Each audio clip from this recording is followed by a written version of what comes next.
जो प्रकाश के पास है। इनफैक्ट एक्सक्लूसिव खबर है, गवर्नमेंट का, सरकार का FY22 के लिए जो डिसइन्वेस्टमेंट का टारगेट है वो पीछे चल रहा है और लगभग 50 से 55 हज़ार करोड़ रुपए पीछे चल रहा है।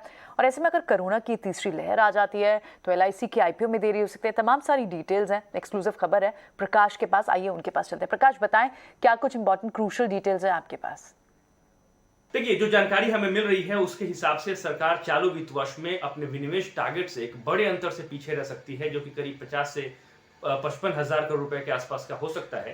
अगर आप इसकी तुलना टारगेट से करें जो कि 1,75,000 करोड़ रुपए के आसपास है, और वो भी उन परिस्थितियों में जब सरकार चालू वित्त वर्ष में LIC का IPO लाने में सफल हो जाए।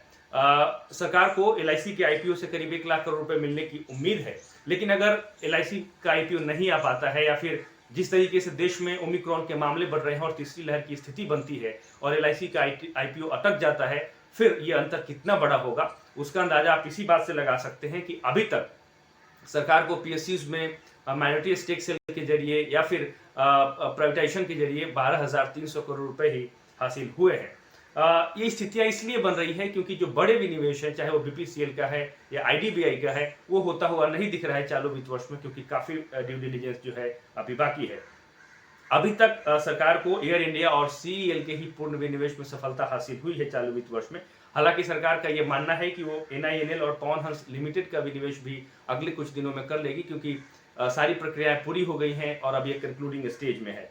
साथ ही साथ BEML और शिपिंग कॉर्पोरेशन के भी विनिवेश को पूरा करने की उम्मीद सरकार जता रही है, और अगर ऐसा हो जाता है तो पवन हंस लिमिटेड से करीब 350 करोड़ रुपए मिल सकते हैं और BEML और शिपिंग कॉर्पोरेशन से सरकार को करीब 3600 करोड़ रुपए मिलने की उम्मीद है।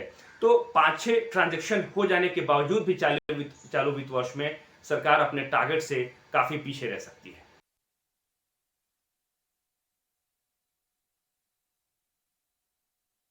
रखिए प्रकाश, बहुत बहुत शुक्रिया ये सारी डिटेल्स देने के लिए। तो तीसरी लहर आई तो LIC के IPO में देरी हो सकती है और कुछ विनिवेश प्लान्स भी हमने आपको बताए। तो ये एक बड़ा अपडेट इस वक्त LIC के IPO को लेकर।